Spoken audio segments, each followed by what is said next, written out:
दोस्तों, आजकल लोग बात बात पर मुंह फुलाकर बैठ जाते हैं और आप सोच भी नहीं पाते कि आप कहां पर गलत हैं और फिर आप परेशान होते रहते हैं।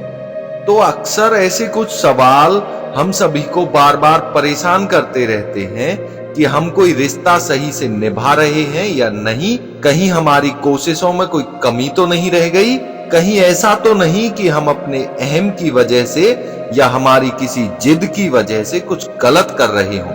ऐसे बहुत से सवाल अक्सर हम सभी के मन में बार बार उठते हैं, परंतु हम कोई जवाब नहीं खोज पाते।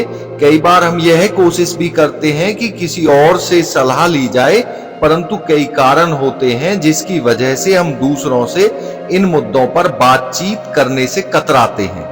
हम सोचते हैं कि सामने वाला निष्पक्ष तौर पर हमारी बात समझ पाएगा भी या नहीं, या फिर कहीं सामने वाला हमारी इन सब बातों का फायदा न उठाने लगे।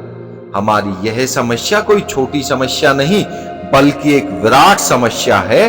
आप अपने आप को जीवन में जब भी ऐसी स्थिति में पाओ तो उसी पल आप यह मान लें कि आज का दिन आपकी जिंदगी का या सामने वाले की जिंदगी का आखिरी दिन है। इसके बाद में आप उस रिश्ते में निभाई गई भूमिका को गहराई से देख पाते हैं।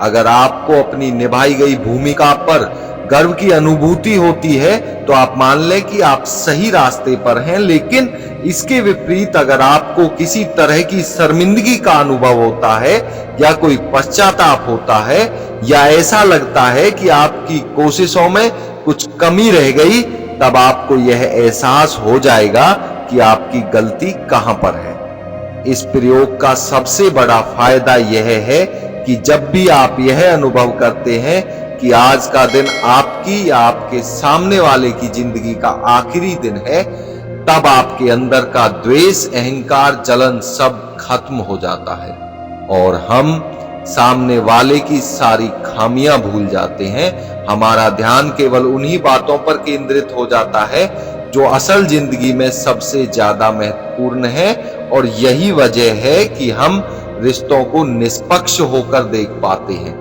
रिश्ते निभाने में सबसे जरूरी बात यह है कि हम निष्पक्ष होकर अपने और सामने वाले के पक्ष को देखें।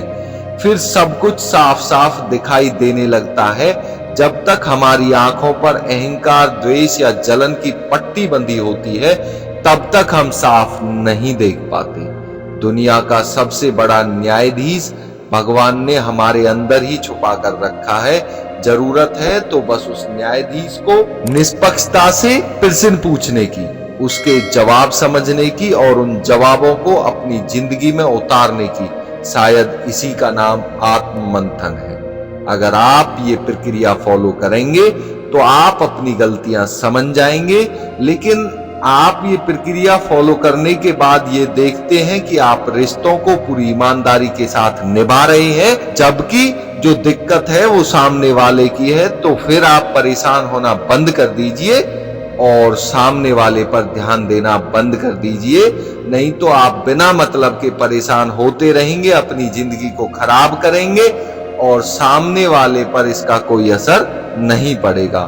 दोस्तों, फिर मिलते हैं नेक्स्ट वीडियो में एक अलग मोटिवेशन के साथ। जय हिंद।